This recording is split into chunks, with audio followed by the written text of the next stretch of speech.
नमस्कार, मैं अभिराज और आप देख रहे हैं वीके न्यूज। तो चलिए बढ़ते हैं आज की खबर की तरफ। हाथरस केस में जिस तरह से राज्य की योगी सरकार ने सख्त कदम उठाए हैं, उनकी पूरी देश में तारीफ हो रही है। इससे दूसरे राज्यों को भी संदेश गया है कि महिलाओं पर हो रही हिंसा को अगर रोकना है तो इस तरह के निर्णय लेना जरूरी है। हाथरस केस को लेकर कांग्रेस समेत कई विपक्षी दल राजनीतिक रोटियां सेकने में जुटे हुए हैं, लेकिन वहीं योगी सरकार ने आरोपियों को गिरफ्तार कर लिया है, साथ ही सीबीआई जांच के आदेश भी दिए हैं। इतना ही नहीं, आरोपियों के नार्को और पॉलीग्राफ टेस्ट के भी आदेश दिए हैं। इन सब के बाद अब जब विपक्षी दल हो हंगामा कर रहे हैं तो उन पर भी लोग सवाल खड़े कर रहे हैं। इन सब के बीच टुकड़े टुकड़े गैंग के तर्ज पर लोगों को भड़काने वाली और योगी सरकार के खिलाफ साजिश रचने वाली नकली भाभी का असली सच सामने आ गया है। दरअसल खुद को पीड़िता की भाभी बताने वाली महिला की हकीकत सामने आई थी कि उसका पीड़िता के परिवार के साथ कोई रिश्ता नहीं है। अब पता चला है कि वो खुद एक नक्सली है और वो सूबे की योगी सरकार के खिलाफ साजिश रच रही थी। अब जब इस कांड में नक्सल कनेक्शन सामने आया है, उसके बाद बवाल मच गया है। एसआईटी की टीम मध्य प्रदेश के जबलपुर रहने वाली महिला की तलाश में जुटी है। बताया जा रहा है कि संदिग्ध नक्सली महिला पीड़िता के घर में भाभी बनकर रह रही थी। एसआईटी की जांच में सामने आया है कि 16 सितंबर से लेकर 22 सितंबर तक पीड़िता के घर में रहकर नक्सली महिला बड़ी साजिश रच रही थी।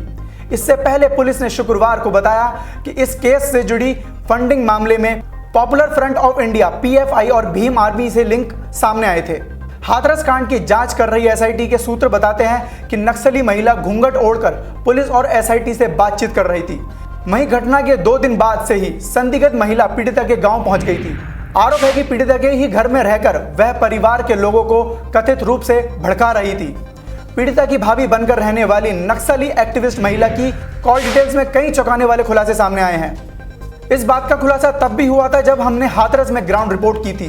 तब वहां के गांव के लोगों ने कहा कि जब भैया की शादी ही नहीं हुई तो भाभी कहां से आई।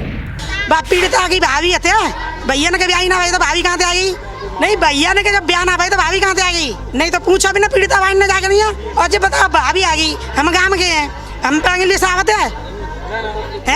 जब हम ठाकुर न गए, हम पे इंग्लिश आ रही तो वाल्मीकि ने समाज ने कह कौन से स्कूल में पढ़े जाते हैं? उन्होंने साहब वो माँ है ही नहीं। आप जो बोल रहे हो तो बीच में जो ये तो फर्जी माँ और भाभी का रोल जो निभा रहे हैं, जो फिल्मी दुनिया वाले निभाते हैं। वो कहाँ है बताइए, आप बताइए। ये सुरक्षा एजेंसी के मुताबिक विदेशी फंडिंग के साथ साथ नक्सली कनेक्शन पर यूपी पुलिस व एसआईटी टीम काम कर रही है।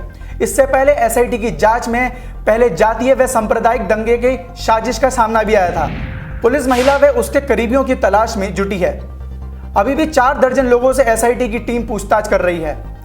हाथरस केस में पुलिस ने 4 लोगों को गिरफ्तार किया है जो पीएफआई के सदस्य बताए जा रहे हैं। गिरफ्तार सदस्यों में एक शख्स बहराइच का रहने वाला है। इसके बाद से यूपी पुलिस सक्रिय हो गई है। बहराइच पुलिस का कहना है कि यह इलाका इंडो नेपाल सीमा से सटा हुआ है और पिछले कुछ समय से पीएफआई से जुड़े कुछ अन्य लोगों की गिरफ्तारी की जा चुकी है। ऐसे में पता लगाने की कोशिश की जा रही है कि यूपी और देश के भीतर जातीय व सांप्रदायिक दंगे फैलाने के पीछे भारत नेपाल सीमा पर पीएफआई की क्या गतिविधि चल रही है। तो फिलहाल के लिए सिर्फ इतना ही। देश और दुनिया की ऐसी ताजा तमाम खबरों से जुड़े रहने के लिए देखते रहिए वीके न्यूज। नमस्कार।